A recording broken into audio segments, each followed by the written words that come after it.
This is Agriculture Today, and I'm Shelby Varner with the K-State Radio Network.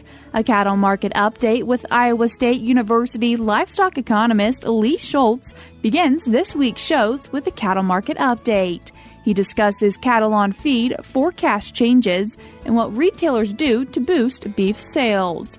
Ignacio Ciampitti, K-State Farming Systems Specialist, continues the show with reminders for growers who are planting late soybeans. K-State Wildlife Specialist Drew Ricketts ends today's show as he discusses whooping cranes. He mentions how their population has increased and the value of farm ponds for them. That and more is coming up ahead on Agriculture Today.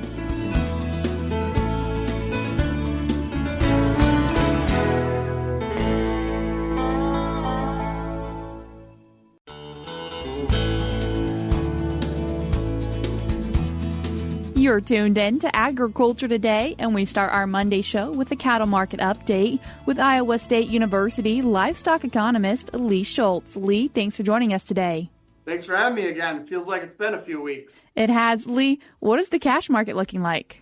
If we look at the cash market last week, I think one word to maybe describe it was pretty much at a standstill and kind of even with the prior week. And we still see the notable discount for Southern Plains versus Northern cattle. When you look at where prices have been really at now for 2 weeks, I think you're looking at Western Corn Belt. We've traded in that 190 to 197, 193 to 195, and that's for a live FOB basis. You see some dress prices in the range of 305 to 306, upwards of maybe 310. So cash prices remain very strong, and I think that's being reflected in what we've seen in the futures prices. So as you look at futures prices, especially the near-term contract, the June contract, and even the August contract this last week was up overall for the week, while we've had pressure on deferred contracts. So I think there's a lot of fundamentals from the short term saying, well, cash cattle are really strong. That's helping hold up futures prices on the near term. That basis can't get too wide, especially we're in a delivery month here in June. But then I think there is a little bit of bearish news as we look at some of those deferred contracts and why we've seen a bit of weakness as you get into October, December, so on and so forth for the live cattle. A few other things to, I think, blame when we look at the weakness in fed cattle prices is we had midweek, there was a holiday break as you look at Juneteenth. That meant maybe just a time for markets to take a little bit of breather. Also, box beef, I think we've reached our seasonal peak and we'll start to ratchet down a bit from here. And so that's probably pressuring some of the fed cattle prices. So you have to look at a reason or things to blame for the weakness in the feeder cattle. That's similar as we're seeing a bit of weakness in fed cattle that's spilled over into feeder cattle because it can't be the corn market. Corn has weakened this last week. If anything, that would have been supportive of feeder cattle, but that so far hasn't been the case. As we look at that USDA NASS cattle on feed report, any surprises, Lee? Really, when we're focusing on that cattle on feed report, the one category is the placements. That really gets a lot of the focus. And reasons why is because the marketing number, we have really good data on that. When you look at USDA's data on marketings, when you look at livestock mandatory reporting and the slaughter data as well, very detailed there. And usually we can really pinpoint that number, and pre-report expectations typically do. And then the cattle on feed number is really just a mathematical formula of the placements and the marketing. So the placement number is the one that always really typically has the widest range for pre-report expectations. This last month was no different. There was expectations for anywhere from 5% below May of last year to 2.4% above May of last year. Where that came in was actually 4.3% above May of last year, May of 2023.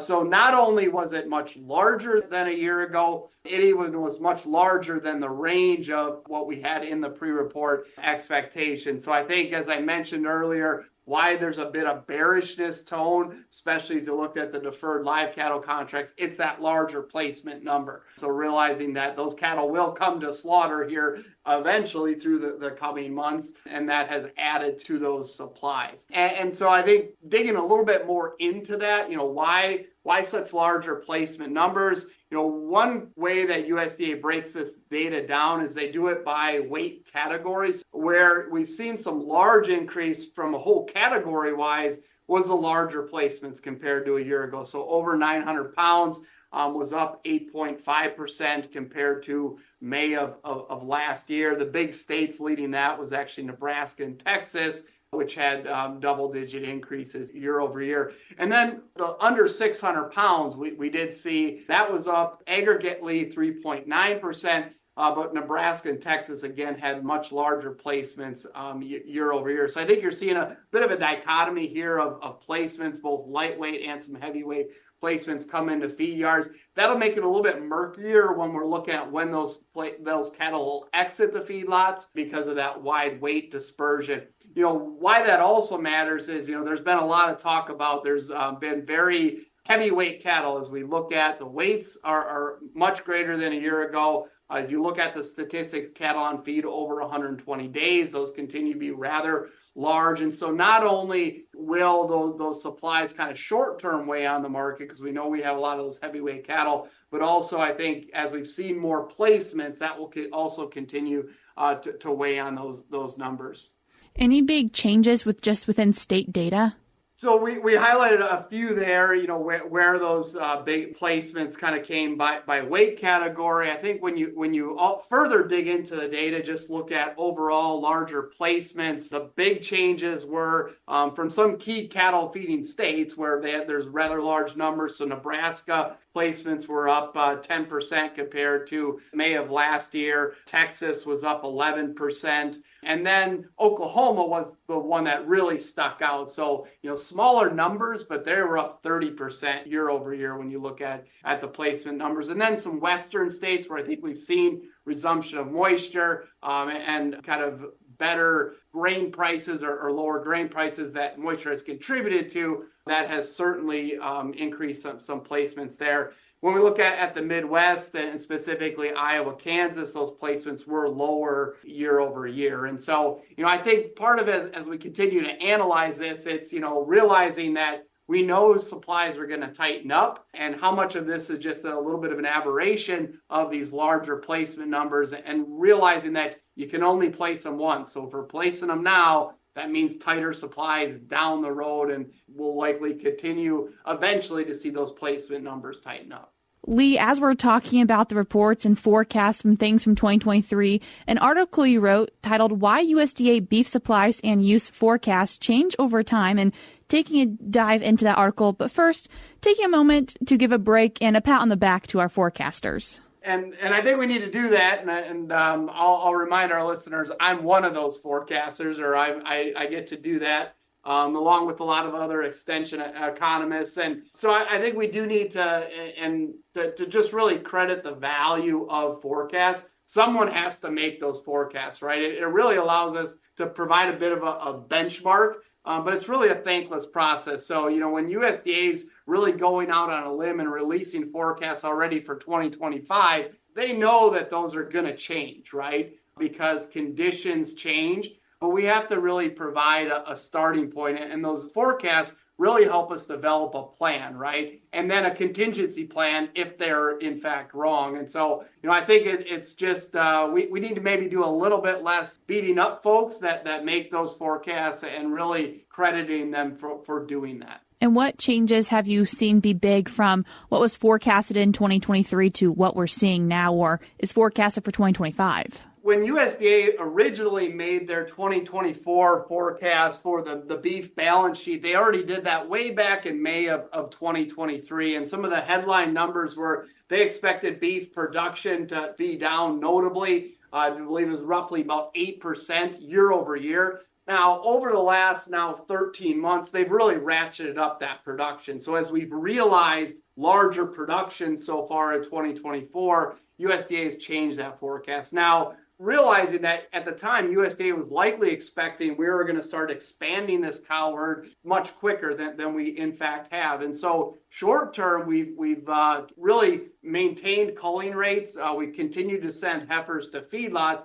and that short term has added to the 2024 beef production, but it's also likely created a bigger hole when we get into 2025 and even potentially into 2026 as we think about expansion in those years. And so, USDA right now has the 2025 beef production forecast really where it kind of expected 2024 at. So really, we've kind of just shifted a year here, maybe in that trajectory of expanding the cattle herd and then the beef production. And Lee, one more article you wrote titled "Retailers Work Hard to Boost Beef Sales," and what do you mean by that?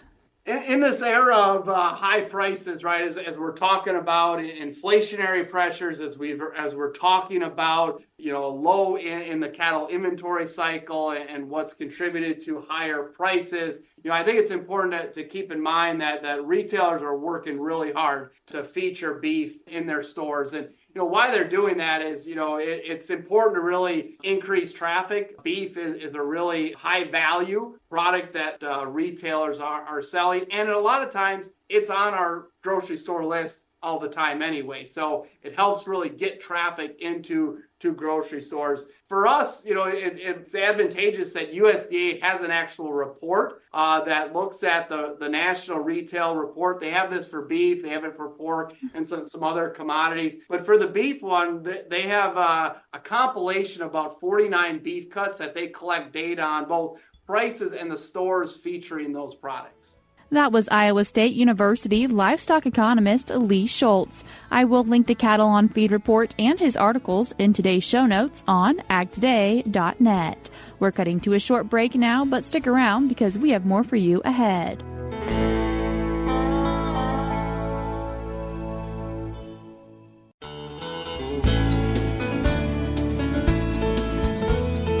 You're tuned in to Agriculture Today, and we continue our Monday show talking about some reminders for soybean planting as it comes to double crop soybeans. And to talk about it, we're joined by K-State Farming Systems Specialist Ignacio Ciampitti. Ignacio, thanks for joining us today.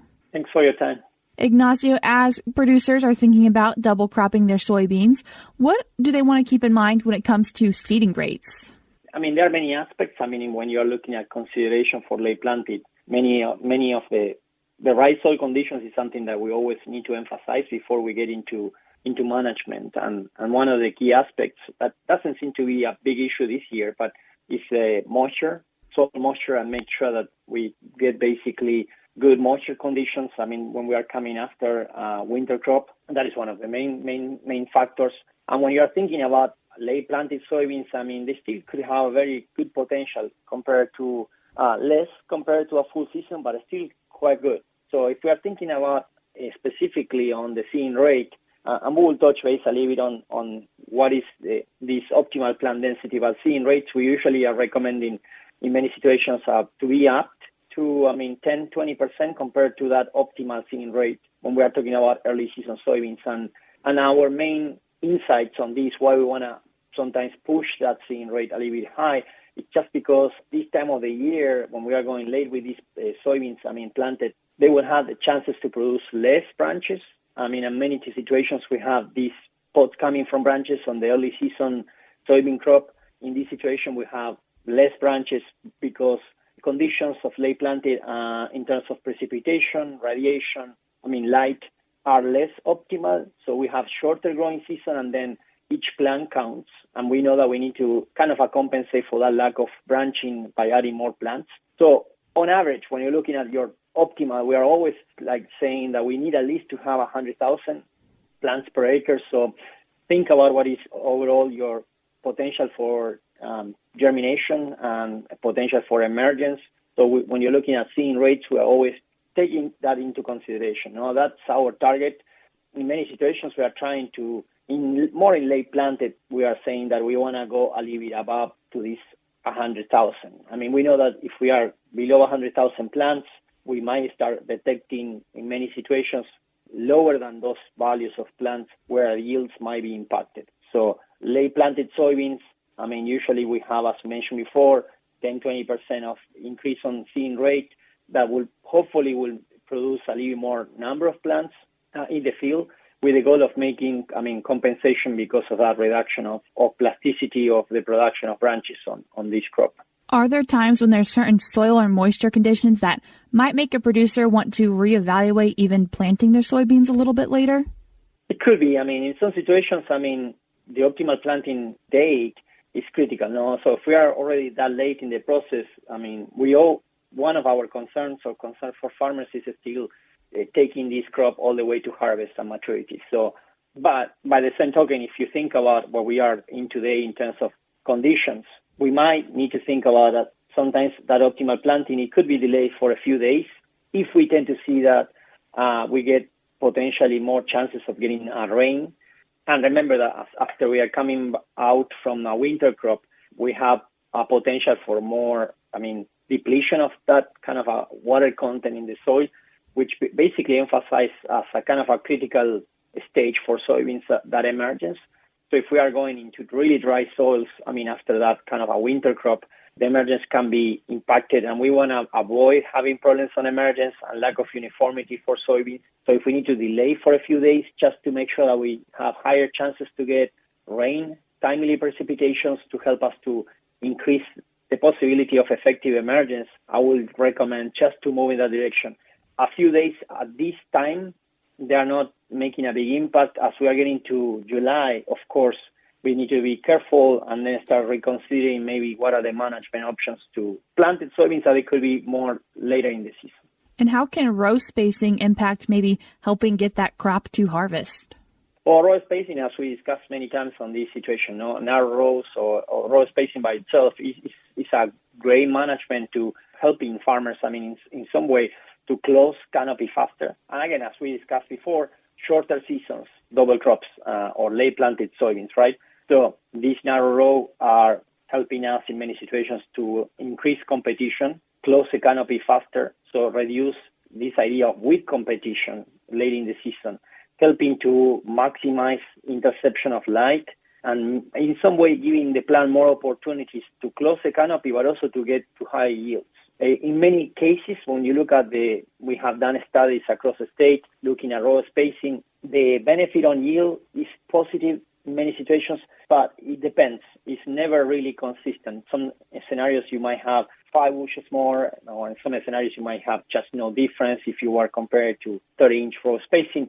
But we always tend to basically emphasize the point of capturing the light and also the weed suppression factor, which help many farmers with basically that herbicide program. So that the herbicide program is something that is a little more sustainable over time. What are the key things as growers have gotten that soybean plant in the field and things are starting to emerge? What are the few things that they really need to keep an eye for? Most of the critical factors when you're looking at early season are connected to insect damage, making sure that we have good uniformity. That also depends on the conditions, planting conditions. And then the other factors is keeping those fields very clean, because although late planted soybeans can compete and grow faster compared to early season, we also need to make sure that at least for a couple of weeks until those, many weeks early season until they maximize and close that canopy, we need to keep those fields super clean and make sure that we have very minimum competition with weeds. Ignacio, if people would like to read more information on this topic, where do you recommend they go? We have a USDA article, that we got published, a couple of weeks, and then we have many resources on that article that they point into this planting progress overview, considerations for late planted, more talking about also the maturity groups. Many questions in many situations, farmers are asking if they need to change maturity groups or not. We usually try to recommend not to, unless it's very, very late. When very late means that when we are approaching July, in those scenarios, we might need to change maturity group, but with the implication that we might be impacting that yield potential. Ignacio, I appreciate you taking the time to join us today and share with us a few considerations for late planted soybeans. Yeah, thank you again for the invitation. That was K-State Farming Systems Specialist Ignacio Ciampitti. I will link the Agronomy E-Update article on this topic in today's show notes on agtoday.net. Before we cut to a break, we're going to be joined by Kansas Wheat's Amelia Schatz as she talks about turkey red wheat in this Wheat Scoop. 150 years ago, the first harvest of turkey red winter wheat was largely dismissed as a small experiment. The introduction and adoption of this single variety, however, would forever change the wheat industry and establish the genetic lineage for the wheat Kansas farmers will harvest this summer. Probably no year holds more significance to the wheat industry in Kansas than 1874, said Aaron Harries, Kansas Wheat Vice President of Research and Operations. The Mennonite farmers who emigrated that year to Kansas from Ukraine helped develop Kansas into a rich and productive agricultural economy. These families brought with them turkey red winter wheat, and, as they say, the rest is history. The Kansas Territory officially became the state of Kansas on January 28, 1861. The soft wheat planted in Western Europe was considered ill-suited for Kansas, requiring substantial labor to plant by hand and to thresh by beating wheat heads against rocks. The 34th state changed quickly, thanks to the signing of the Homestead Act in 1862. Homesteaders loaded into covered wagons and train cars, answering the call to go west, young man, and carve out new lives for themselves and their families on the Kansas prairie. One hopeful homesteader, Bernard Warkentine,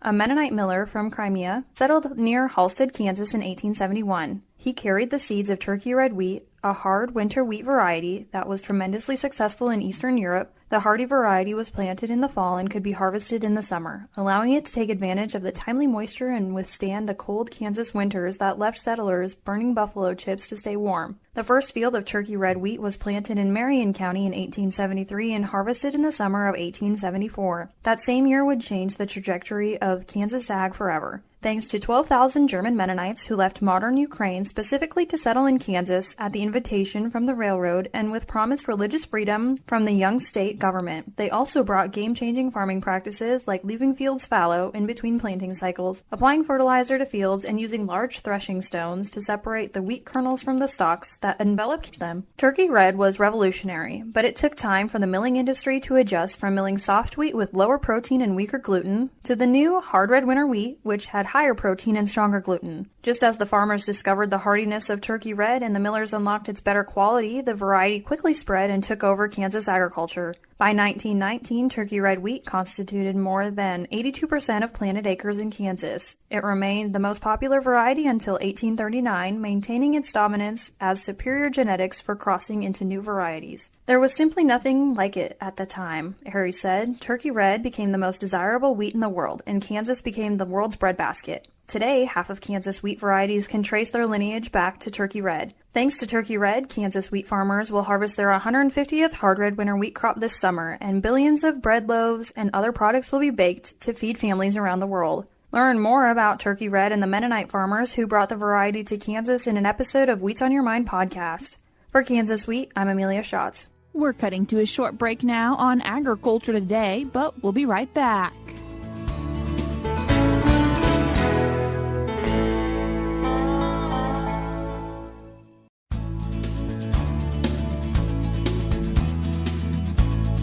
You're tuned in to Agriculture Today, and we conclude our Monday show talking about cranes with K-State wildlife specialist Drew Ricketts. Drew, thanks for joining us today. Yeah, thanks for having me, Shelby. Drew, wanting to talk about a specific type of crane today and one that's endangered. Yeah, that's right. So the main bird we're talking about today is the whooping crane. There people say that word lots of different ways. Sometimes I hear whooping cranes or whooping cranes, but whooping crane is probably the most accurate way to say it. We've got two species of cranes in North America. Both of them pass through Kansas when they're migrating. We've got sandhill cranes, which are much more common, and then the endangered whooping crane. They're actually a species that was down to only about 20 individuals around the turn of the century. Lots of overharvest, habitat loss through the destructions of wetlands and those sorts of things.